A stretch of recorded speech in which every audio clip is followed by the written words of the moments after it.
So the most complicated thing in designing a kitchen is to figure out how you're going to get everything in the kitchen that you want and how you're going to use it in a manner that's easily accessible. Something that I call is very well known as form follows function. So what we did was we knew that the sink had to be in this location because your plumbing line was here. So everything had to work off the sink. You're working here on the sink, you can reach over here, you can get to your Vitamix and other appliances, you can get to your drawers, you can get to your towel rack, you can easily open up your dishwasher, you can even extend here to the refrigerator and open up what you need, lettuce or whatever it might be. From that same spot, honey, if you can help me here, you can pull down your oven and take out whatever it is that you need.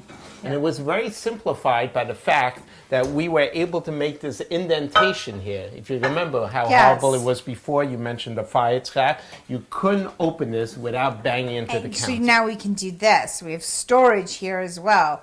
It means the counter couldn't be as deep here, but there was some counter, enough for equipment, and a little storage space for cutlery. So in essence, we made every space a functional and usable space. Actually, originally underneath the counter, it was open, and then we decided, why not put shelves? And when we designed it, we really paid close attention to flow. Jeffrey watched me cook, and I really explained to him what I want, what I like. I complained to him about the way things were. In other words, illustrated all the problems with the kitchen. And so that when we designed the kitchen, we kind of addressed it to the way I like to cook. Yes, it's personalized to the way she works. Everybody works a little different, and not every kitchen matches the way a person works. So it's really based on how you use the kitchen and how the space would work the best, and to allow for counter space and spaces that we have for future appliances. And you keep on adding new and new gadgets. It's true. I'm well supplied in kitchen gadgets. But it's fun to experiment. I enjoy cooking. And the result, we have a lot of space here. It's unbelievable. Yes, this kitchen is really maxed out for space. We had a lot of fun with it. And you don't feel tight in it as well. We did something really daring with the space. Oh yes, tell us about some of the colors and finishes. So I thought that since this wasn't going to be a forever apartment for us, that I could take some risks and play a little. And when Jeffrey told me that I could do whatever I wanted and consider it a practice for the next place. Some practice. We did a lot. We did a lot. But I thought, okay, it's a small space. Why don't I do something a little bit experimental? I'll make a bold color choice. And the theme that I chose for this renovation was Gotham. And so gray came to mind. Gotham expresses who we are and our love for the city. Yes, we have a shared love of this city, and that's why Gotham became the theme of the renovation. And so throughout the apartment, there's echoes of steel and gray without making it feel cold.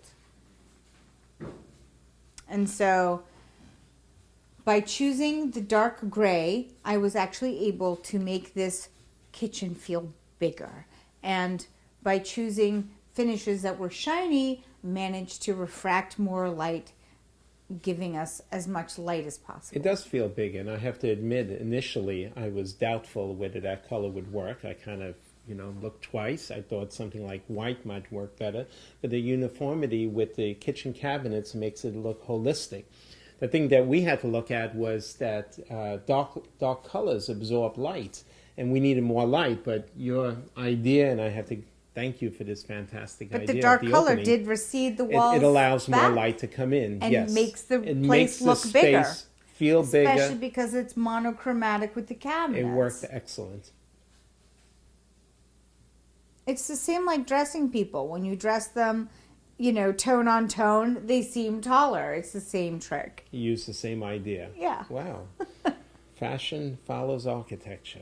All the time. It does. Well, thank you. It worked fantastic. Wow, this space has certainly come a long way. It certainly has. Do you remember how it all started? Oh, yes. I called Samantha into the kitchen. She was here 2 days. And I certainly knew that for her to feel comfortable in this space, it had to be a space that she felt it was hers. And the first thing I asked you is, or told you, sweetie, would you like me to design you a kitchen? Now, any other woman would have been like, how am I supposed to take that? But believe me, I meant it in the sweetest way. But I know he's addicted to my cooking, gals. I certainly am. So it was okay. And then an hour later, I said, walk with me. And that's where everything started. It's like the all roof collapse. That's how it all started. A year and a half later, here we are. It's wonderful.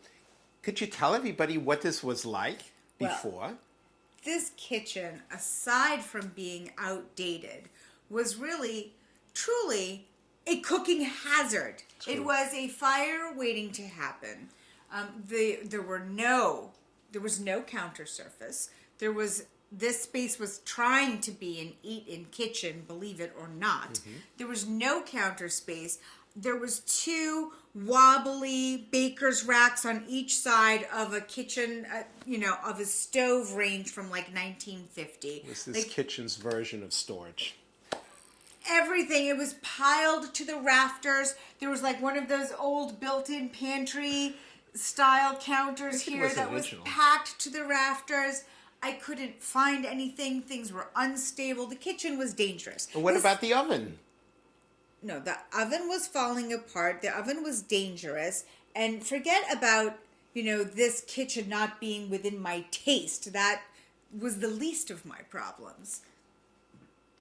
Okay. It looks better now.